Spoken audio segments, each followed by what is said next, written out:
even after everything that I've experienced with Anna and spending all that time with her, there's that scientific controlled, sort of rational part of my brain still has doubts.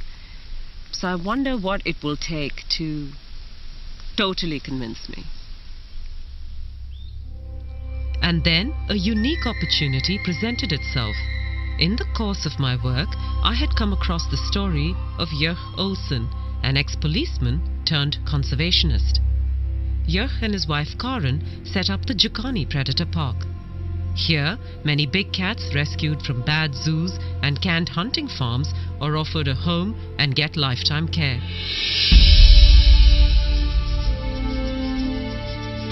Jörg has a remarkable relationship with his cats, and he handles them in a way I have seldom seen before.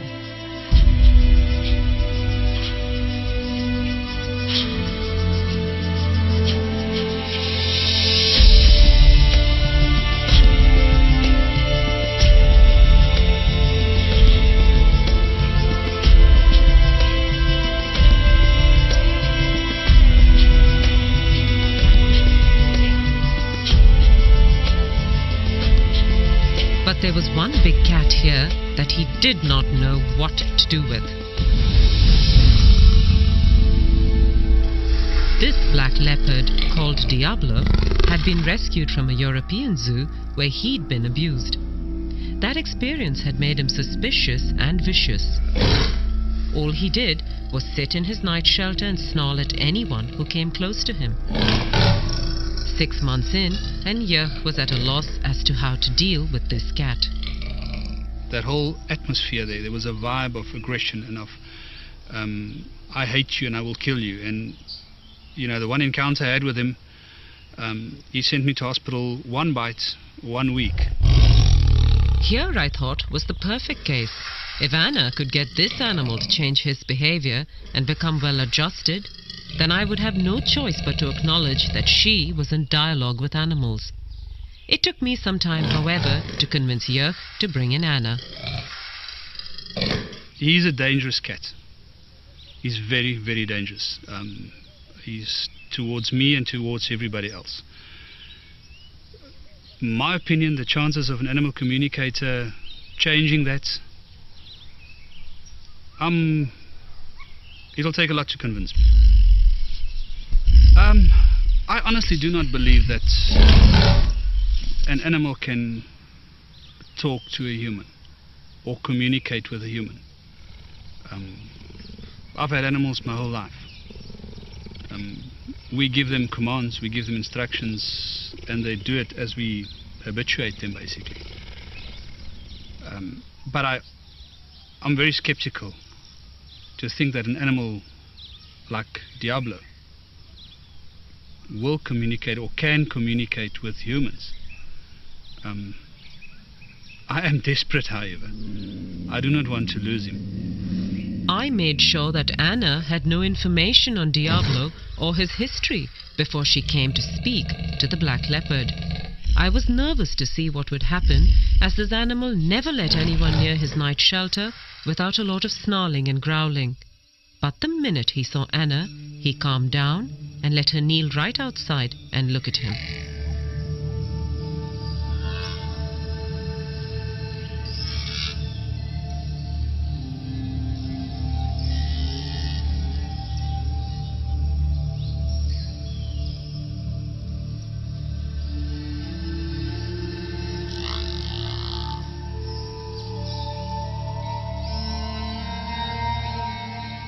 This beautiful black leopard that you've asked us to communicate with is very overawed by his new surroundings, having come from a very cramped and stressful place for him. That this place has been provided for him, but he's been quite conditioned by a very unfortunate past. He doesn't want much to do with humans as a result. He's immensely powerful, and I mean not just physically, which you well know and respect, but he's immensely powerful with a wisdom and an energetic presence and personality that is far bigger than anyone has ever appreciated about him before. And he commands a certain amount of respect for that. Again, not in a needy way, but really just by virtue of who he is as a being. There's a very particular thing about his name, Diablо. He wants that name changed because he doesn't like the associations with it, the blackness, the darkness, the diabolical.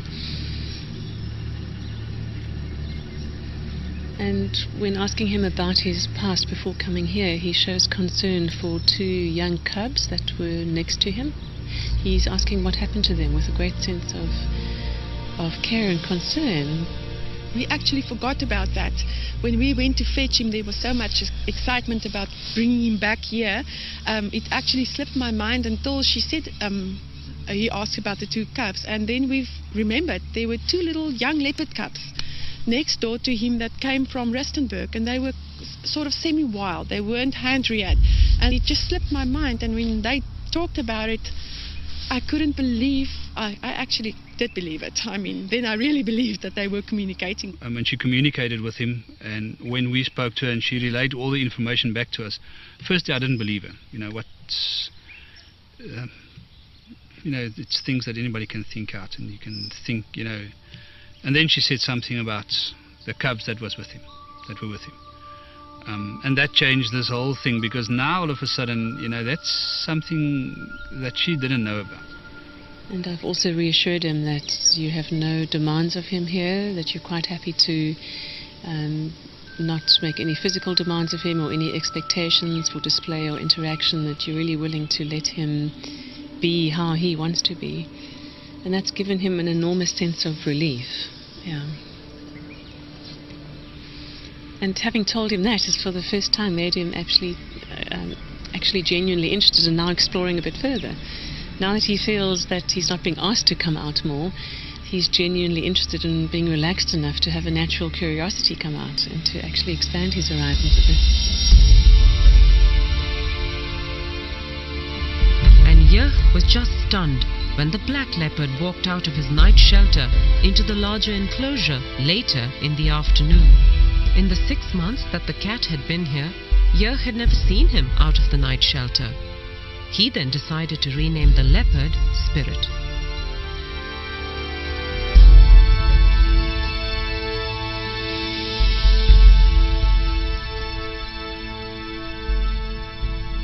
We told him that same afternoon that we're not going to call him Diablо anymore.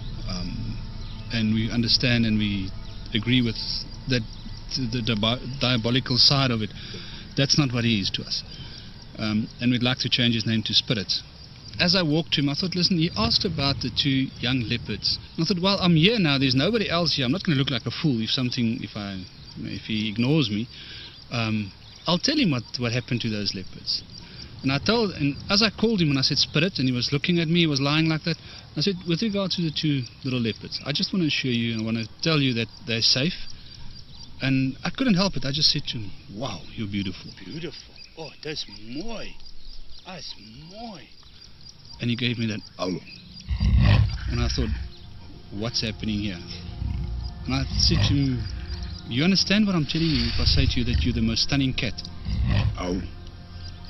And I spoke to him and he answered me about 19 times. And he just sat there and he was totally relaxed. It's the first time since we had him that I felt at ease with him. I felt that he was relaxed and he understood me. It was, to say that I don't know what it feels like for him. For me, it was the most amazing moment. Later that afternoon, Anna came back to check up on Spirit and to see how he was doing. I'm asking him now about how he experienced the communication from Jurg through the fence. And he said it's the first time that someone has directly expressed to him verbally appreciation for who he really is, not how they see him to be. And that really surprised him. It shows me an image of literally stopping in his tracks by surprise at that sense of just this wall of appreciation coming towards him. He is so relieved that nothing's being demanded of him here. He's just so relieved. It's like this weight is lifted from his shoulders. And when he was grunting back, he said he was saying thank you for the thank yous. So for each thank you he was getting, he was saying thank you back.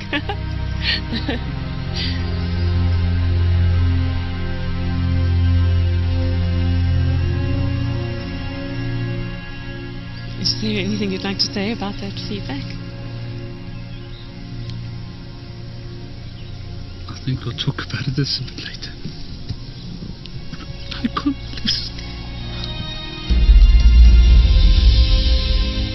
So we'll talk about this later. It's unbelievable. I'm overwhelmed.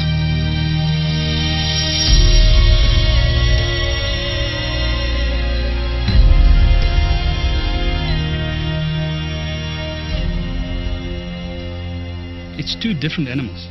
It's two totally different personalities.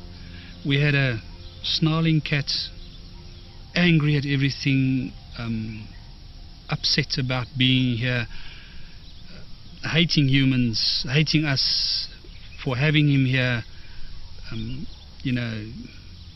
ready to kill in an instant. To this relaxed black leopard that's lying on top of his log in his shelter is this attitude of you recognize me for who I am now. And it's amazing to talk to him and get the talking and get him to talk back to us. Jurg and Karen attended Anna's workshop on animal communication and now use it regularly with all their animals. It changed my whole life. And spirit and animal communication has taught me, when I work with my other lions, the reactions you get, the communication you get back, the feelings you get. Sometimes you get lions or Queenie, for instance, that's unhappy with something that happened. And I'm not sitting out there wondering what's wrong with her. She tells me, and I can correct it, and I can make her happy because she is in my... I have to look after her. I've got to make her happy.